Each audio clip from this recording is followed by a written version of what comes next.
Bonjour et bienvenue dans le Journal du Télétravail, votre podcast pour mieux télétravailler en confinement. Je suis Lomik Guillot du magazine Management et je suis ravi d'être avec vous tous les jours, d'autant que vous êtes de plus en plus nombreux à nous écouter. C'est parti pour votre dose quotidienne de conseils. C'est le journal du télétravail.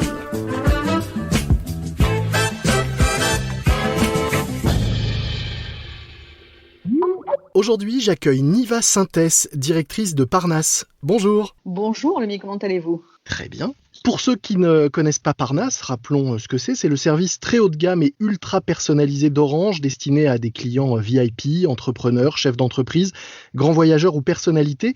Une des particularités de Parnasse, c'est d'assurer la sérénité numérique de ses membres, en clair de leur permettre d'avoir tous les équipements et tous les services dont ils ont besoin. Première question assez simple, est-ce qu'avec le confinement et le télétravail, les demandes et besoins de vos membres ont évolué ces dernières semaines ? Alors oui, en effet, depuis le confinement, nous avons un renforcement des demandes sur la connectivité et justement cette fameuse sérénité numérique que nous sommes censés leur apporter. Nos clients qui sont en général au bureau pendant certaines heures sont tous chez eux, enfin la plupart. Certains se sont retrouvés coincés à l'autre bout du monde, donc nous avons dû faire évoluer un certain nombre de choses pour pouvoir mieux les servir. Et notamment, nous avions l'habitude d'aller à leur rencontre très facilement. Évidemment, confinement oblige, nous avons dû nous réinventer parce qu'on ne peut pas toujours aller les voir. Nous pouvons dans des cas de force majeure s'ils ont une panne, mais pour le reste, on essaie d'inventer des solutions à distance. Comment vous êtes-vous organisé pour répondre à leurs demandes ? Pour répondre à leurs demandes, nous avons d'abord mis tout notre service client en 48 heures en télétravail, évidemment, pour qu'ils puissent répondre. Tous ces actes que nous faisons quand nous allons voir nos clients, nous avons fait beaucoup de choses en Skype, en FaceTime, avec les différents outils qu'ils avaient pour pouvoir les soutenir. Et donc, nous avons inventé des nouvelles solutions pour pouvoir les accompagner et faire une prise en main à distance. Et puis, dernier point, nous avons aujourd'hui un catalogue d'événements qui correspond à la vie de cercle que nous proposons à ces clients.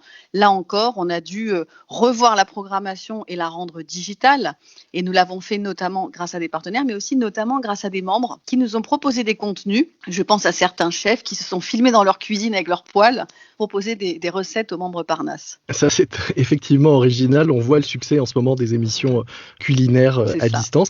Quel type d'événements, d'autres types d'événements vous avez pu organiser pour vos membres à distance ? Alors, au-delà de la partie culinaire, comme je disais, grâce à des membres qui sont chefs, nous avons pu faire des visites virtuelles de musées avec des conférenciers avec lesquels nous travaillons. Nous avons également proposé à nos membres des conférences, soit avec Orange, soit avec des partenaires. Je pense à French Founders qui a fait une très belle programmation la semaine dernière avec un online summit que nous avons proposé aux membres Parnasse. Il y avait 16 heures de conférences avec des sujets différents pendant lesquels on pouvait venir, retourner, écouter, s'exprimer. Donc ça, je pense qu'ils ont énormément apprécié. Et sur les outils numériques en eux-mêmes, est-ce que vous avez vu des demandes différentes du fait du confinement ? Plus de demandes pour installer et maîtriser des outils de visioconférence, par exemple ? Oui, toute la partie, bien sûr, pour le télétravail a explosé. Nous avons toujours eu ce type de demande. Il y a eu plus d'appels par rapport à ces outils-là. Évidemment, la télé est restée une problématique et un besoin primaire, occuper les enfants. C'est vrai qu'on voit les scores d'audience des chaînes et le temps passé devant l'écran est spectaculaire. Oui. Donc j'imagine que là aussi, il a fallu les connecter. J'ai eu des membres qui nous ont appelés à la dernière minute en disant « Je suis à tel endroit, il va falloir vraiment qu'on soit tous connectés, que mes enfants puissent être devant la télé, mais qu'ils puissent être également à l'école. » Donc tous les outils de visio, que ce soit pour les parents, mais également pour les enfants qui suivent des cours. En marge de Parnasse, vous avez aussi décidé de capitaliser sur votre expérience du service client haut de gamme en créant la Haute École du Service, qui est, si je ne me trompe pas, un centre de formation pour les équipes au contact d'une clientèle haut de gamme et exigeante. Est-ce qu'il y a des choses particulières à savoir ou à apprendre pour répondre aux demandes de ce type de clients aujourd'hui et à distance ? Est-ce que, en clair, vous formez des télévendeurs ou des téléassistants de luxe ? Ah oui, tout à fait. En fait, la Haute École du Service forme les équipes Parnasse, comme vous le dites, parce que nous recrutons principalement dans notre maison mère qui est Orange. Donc, nous allons chercher des gens qui sont très appétents au service et qui sont très bons techniquement, qui pour autant vont pas forcément avoir la posture premium d'un point de vue service. Donc, nous allons leur apporter cela grâce à l'école. Mais il est vrai que depuis quelques temps, l'école forme également des entreprises externes à Parnasse ou des entités du groupe Orange sur cette posture. Et notamment des personnes qui sont au téléphone. Ça peut être la façon de gérer une problématique, de gérer une crise, une difficulté, de rassurer, mais également tous les cris qui va derrière un service client. On oublie trop souvent le niveau d'écriture, les fautes d'orthographe, les tournures. Ce sont des choses aussi qui sont extrêmement importantes pour des services clients. Au-delà de la voix, au-delà de la façon dont on pose sa voix, des mots qu'on utilise, la façon dont on va écrire à un client est proposée également grâce au module de la Haute École du Service. Et cette école, justement, pendant le confinement, a renforcé ce qu'elle faisait déjà, toute sa programmation digitale, pour profiter de ce confinement, pour mettre à niveau nos équipes sur de nouveaux registres, des choses qu'on devait faire un peu plus tard, on en a profité pour booster les formations. Ça, c'est vrai que l'écrit, en ce moment et à distance, c'est particulièrement important et c'est quelque chose qu'on peut travailler. Est-ce qu'il y a des choses à savoir que ceux qui nous écoutent pourraient appliquer s'ils veulent améliorer leur approche du service à distance? Je pense qu'on oublie trop souvent que ce que disent les gens de l'école, que quand on est au téléphone, on entend le sourire de quelqu'un. On entend sa concentration, on entend sa motivation, sa mobilisation. Donc, il y a la forme et le fond. J'ai vu des téléconseillers dire, finalement, en travaillant sur des modules, on se tient, ça va vous faire rire, j'imagine, mais on se tient plus droit, même quand on est au téléphone. On sourit à notre client, même s'il ne nous voit pas. Vous voyez, ce genre de choses. Au-delà de Parnasse, vous êtes, je le disais, une petite entité au sein d'Orange, 150 collaborateurs environ dans un groupe qui en compte plus de 150 000 dans le monde. Comment est-ce que vous-même, en tant que directrice de cette entité, vous vous êtes organisée pour manager votre équipe à distance? En fait, en moins de 48 heures, on a installé tout le monde en télétravail, les 150 personnes. Nous avions très peu de gens finalement qui pratiquaient le télétravail. Il y avait une ADN chez Parnasse où les gens aiment travailler ensemble pour régler les problématiques clients de bout en bout et se voir. Ensuite, on n'a pas cassé les organisations, mais on a raccourci les temps de décision. On a outillé les équipes pour qu'ils puissent agir au plus vite depuis chez eux. Donc, on a vraiment raccourci tout ce qui est décision et temps d'action. Et puis, on a raccourci, même s'il y a eu plus de réunions pour garder le fil, on a raccourci le temps de réunion pour que les équipes soient le plus efficaces possible. J'imagine que pour pouvoir, en temps normal, déjà répondre aux demandes de cette clientèle particulière et exigeante, vos conseillers ont une grande autonomie. Est-ce que là, le télétravail vous a obligé à leur donner, vous parliez de décisions de circuits raccourcis, etc. Est-ce que ça vous a obligé à leur donner encore plus d'autonomie aujourd'hui? Alors, c'est intéressant ce que vous me posez comme question parce que j'ai envie de répondre oui et non. Oui, parce que on n'est pas avec eux, on ne voit pas ce qu'ils font et on fonctionne évidemment sur la confiance.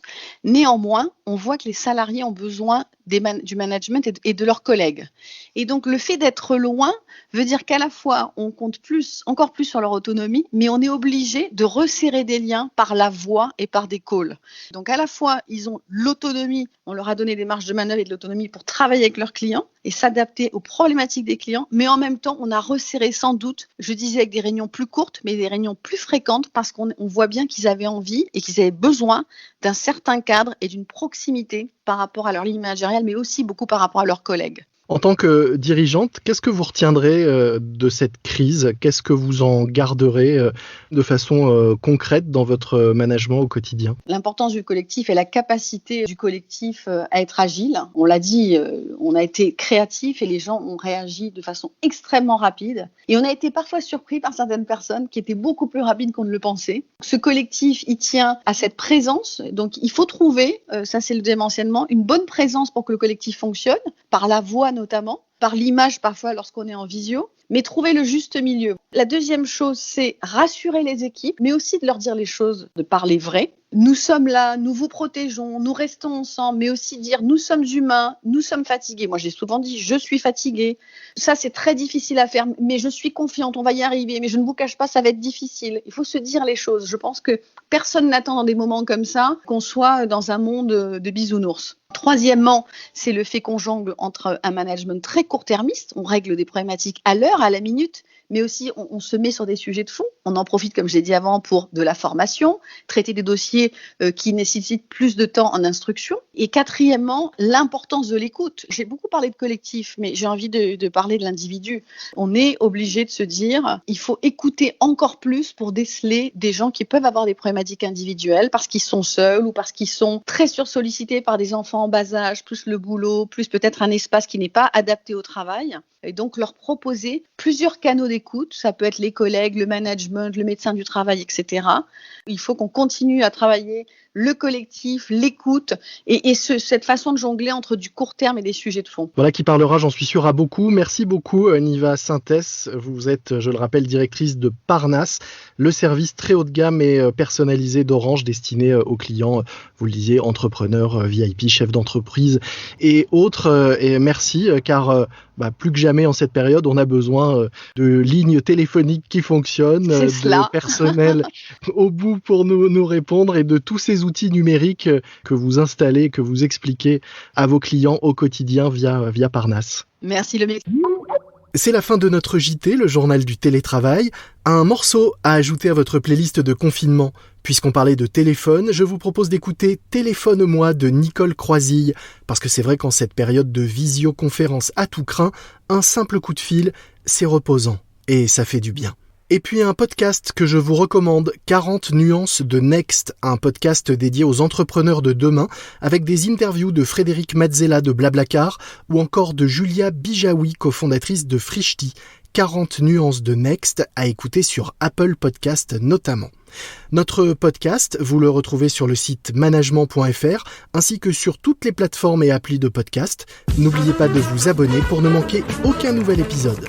Moi je vous dis à demain, soyez prudents, respectez les consignes et les gestes barrières, restez chez vous, portez-vous bien et bon télétravail à tous. C'est le journal du télétravail.